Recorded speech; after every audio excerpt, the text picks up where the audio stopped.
Salut à toutes et à tous et bienvenue à cette nouvelle édition de Direct. On commence tout de suite avec l'actualité. Aujourd'hui, le président Sisi s'est réuni avec le ministre de l'Enseignement supérieur, Khaled Abdel Ghaffar. Selon le porte-parole de la présidence, Bassem Radi, l'entretien a porté sur les efforts déployés par le gouvernement en vue de développer l'enseignement supérieur et la recherche scientifique en Égypte. Il s'y a examiné avec Abdel Ghaffar les derniers développements concernant la construction de nouvelles universités dans les différents gouvernorats. Le chef de l'État, le président Abdel Fattah el-Sisi, a passé en revue le début des études dans les nouvelles universités technologiques dans le nouveau Caire, à Ouesna et à Bani Souif. Et Sisi a donné ses directives pour poursuivre l'exécution des projets nationaux dans le domaine de l'éducation supérieure selon les critères techniques internationaux.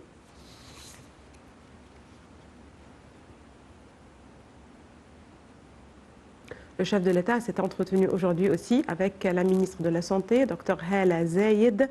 La réunion a porté sur la mise en place du système global d'assurance maladie à Port Saïd. En fait, le président ici a passé en revue et a examiné justement la mise en place de ce système global d'assurance maladie qui a été lancé à Port Saïd comme première phase justement de ce programme. Le président ici a aussi examiné les plans stratégiques du ministère de la Santé ainsi que l'initiative présidentielle pour la santé de la femme égyptienne.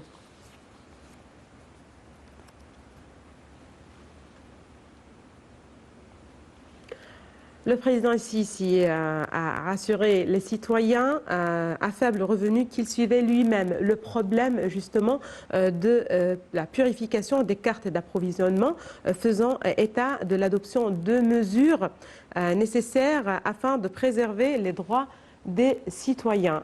À ce titre, M. Sisi a indiqué sur sa page officielle de Facebook, dans le cadre de mon suivi de toutes les procédures relatives à la subvention destinée aux citoyens à faible revenu, je comprends la situation des citoyens ayant été affectés par la purification des cartes d'approvisionnement et la suppression de certaines personnes qui en méritent.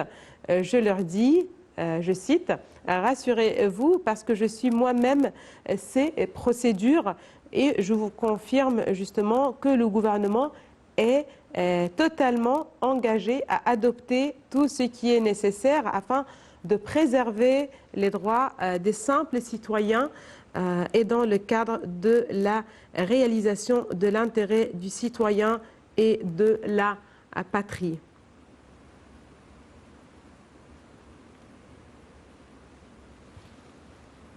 Et voilà, c'était justement l'image du texte qu'a posté le chef de l'État. Là, on passe en fait aux réunions, puisque aussi beaucoup de réunions avec le gouvernement, avec le chef du gouvernement, le Premier ministre Dr Moustapha Medbouli, des réunions consacrées au suivi des grands projets nationaux. Et là, justement, on passe à un premier commentaire. Comme je viens de vous le dire, le président ici s'est réuni au cours des 2 derniers jours, précisément samedi, avec le Premier ministre Dr Moustapha Medbouli et le ministre des Affaires publiques Hicham Taoufi, avec la participation du conseiller du président pour la planification urbaine. La réunion a porté sur le suivi des derniers développements du plan de réforme et de développement des entreprises du secteur d'affaires publiques, en particulier dans le secteur industriel tel que la filature et le tissage, ainsi que sur les efforts d'exploitation des actifs appartenant aux entreprises du secteur d'affaires publiques. Plus de détails dans ce commentaire signé Maroua à la fin.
Le président Abdel Fattah el-Sisi s'est réuni ce samedi avec le Premier ministre Dr Moustapha Madbouli et le ministre des Affaires publiques Hicham Tawfiq, avec la participation du conseiller du président pour la planification urbaine.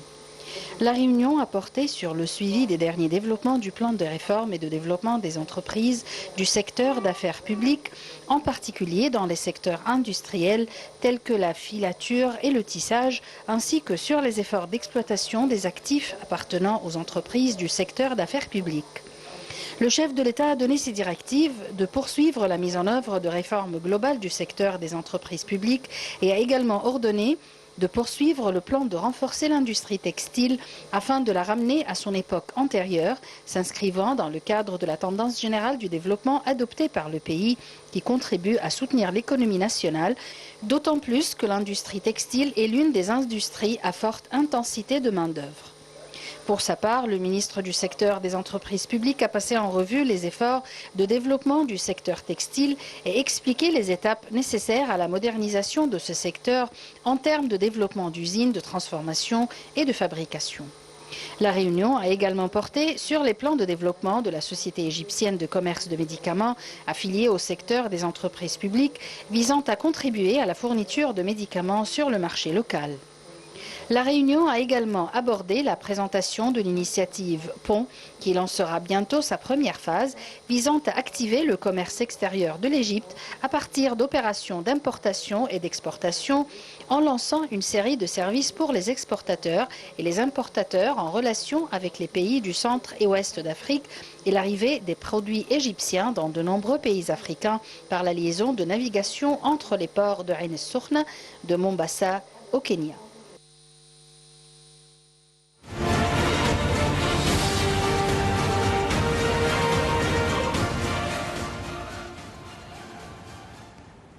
Et voilà, pour plus de détails sur justement ces réunions qu'a eu le chef de l'État avec le gouvernement, avec des membres du gouvernement, avec le Premier ministre, nous avons le plaisir d'avoir avec nous en ligne, en direct, Dr Cherif Amir, professeur de sciences politiques. Bonjour, Dr Cherif Amir. Allô? Oui, Dr Cherif Amir. Voilà, je vais essayer de parler un peu plus fort. Docteur Cherif, très bien, voilà. Le chef de l'État s'est entretenu aujourd'hui avec le ministre de l'Enseignement supérieur, Khaled Abdel Ghaffar. En fait, l'entretien a porté sur les efforts déployés justement par le gouvernement en vue de développer l'enseignement supérieur et la recherche scientifique. Quand on parle de la recherche scientifique, l'enseignement supérieur en général, ça fait partie des priorités du gouvernement. On en est où aujourd'hui, docteur Cherif Amir? On est sur une coopération entre les différentes instances gouvernementales sur la question de la coopération sur les recherches académiques. On voit par exemple que récemment, lorsque le président était au Japon, il y a eu des accords qui ont été signés avec nos partenaires japonais sur la question.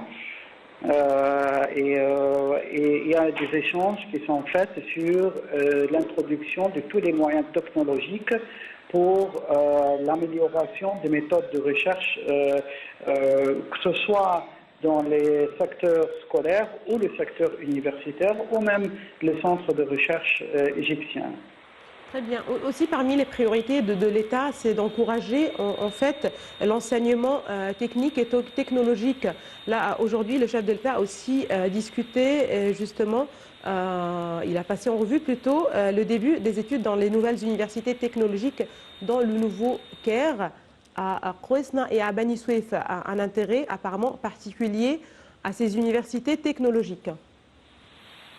Oui, il y a en fait cette tendance d'élargir dans plusieurs gouvernements en Égypte le développement du secteur de la recherche. C'est très important de le faire parce qu'on a vu il y a plusieurs décennies en arrière, il y a eu des problèmes où la jeunesse dans d'autres gouvernements qui ont été marginalisés. ce qui a causé des problèmes après concernant l'idéologie et le chômage. Alors maintenant, c'est une très bonne étape que le chef de l'État, le président Fattah al-Sisi, a décidé qu'il faut octroyer une priorité à la jeunesse qui est dans d'autres gouvernements que le Caire, pour que ces jeunes aient l'accès à la technologie de recherche.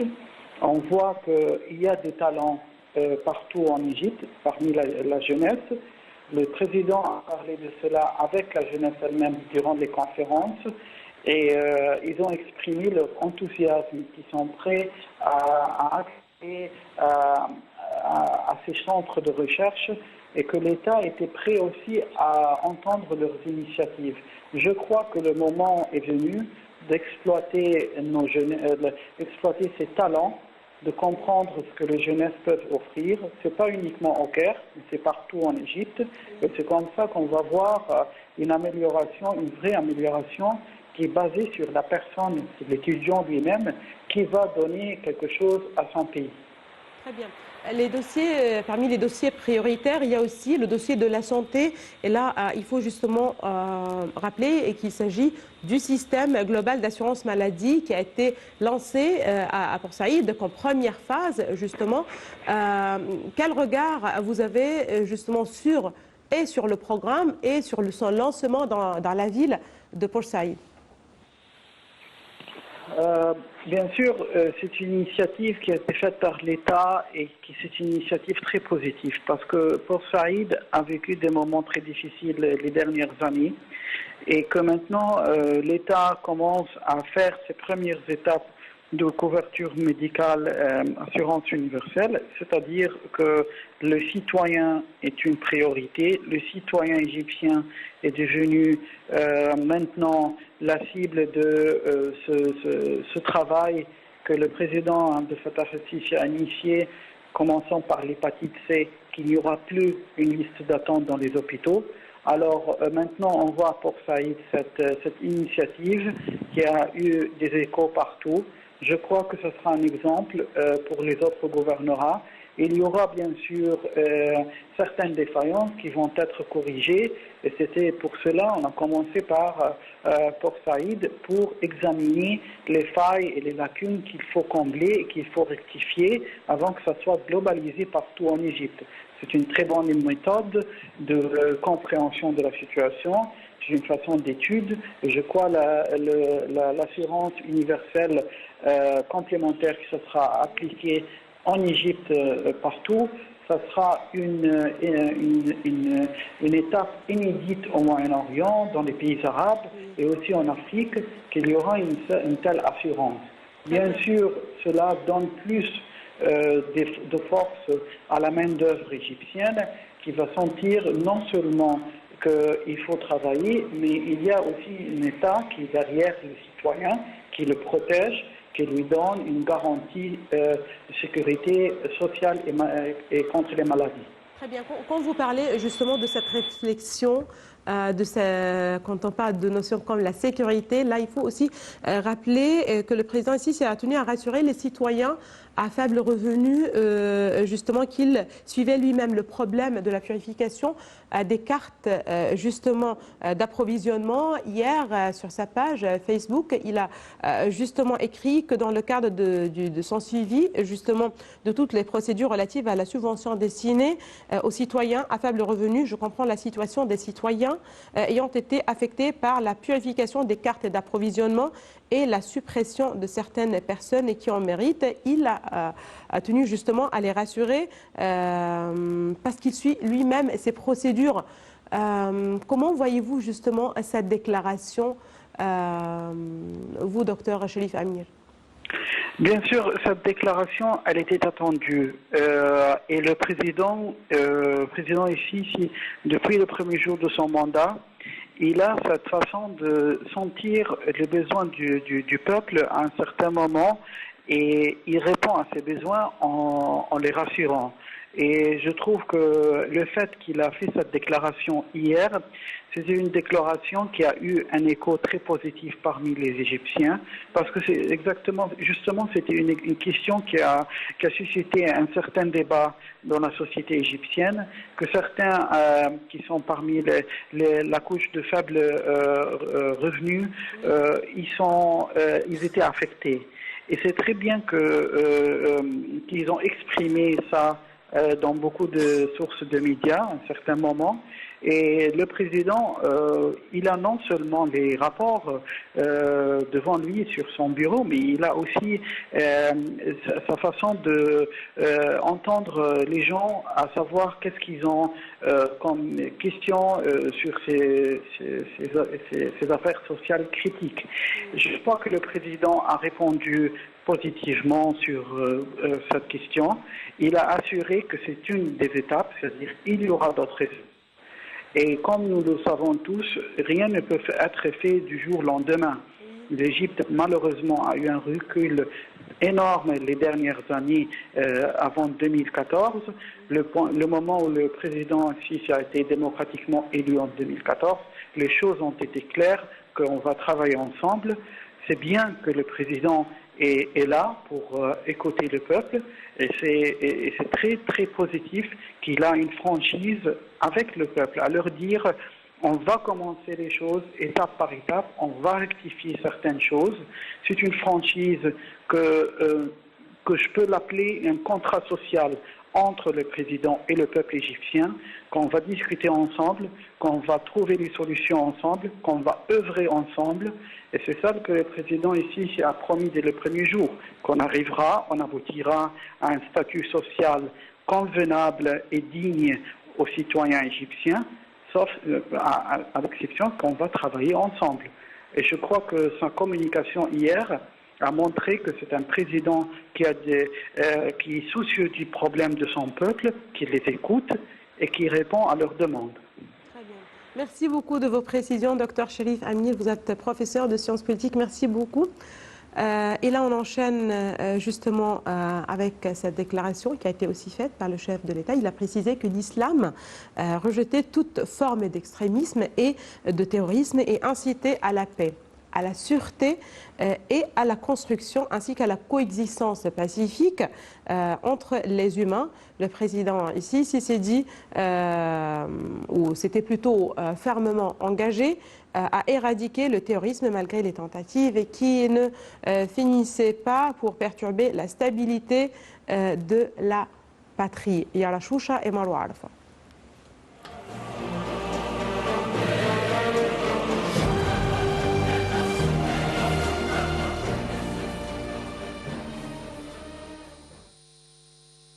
Le président Abdel Fattah el-Sisi a déclaré que l'islam rejetait toute forme d'extrémisme et de terrorisme et incitait à la paix, à la sûreté, à la construction et à la coexistence pacifique entre les humains.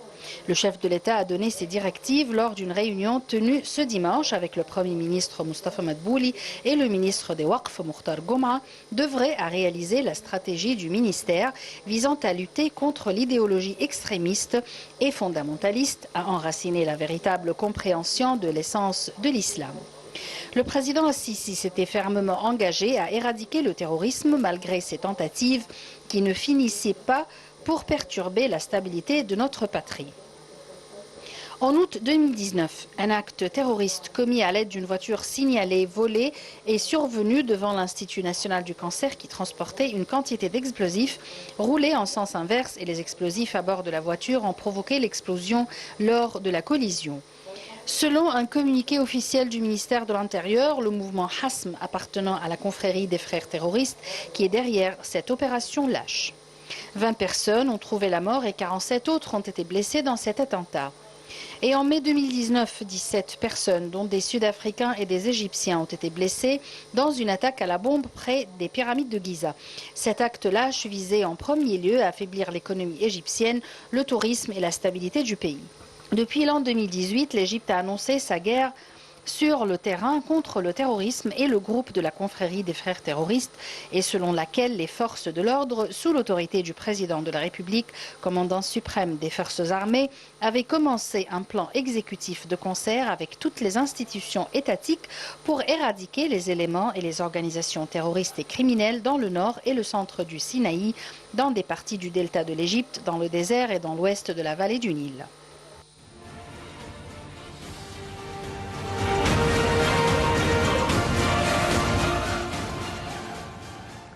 Et là, pour plus de précision, nous avons le plaisir d'avoir avec nous en ligne, en direct, M. Jean Massiha, expert en relations internationales. Bonsoir, M. Jean Massiha.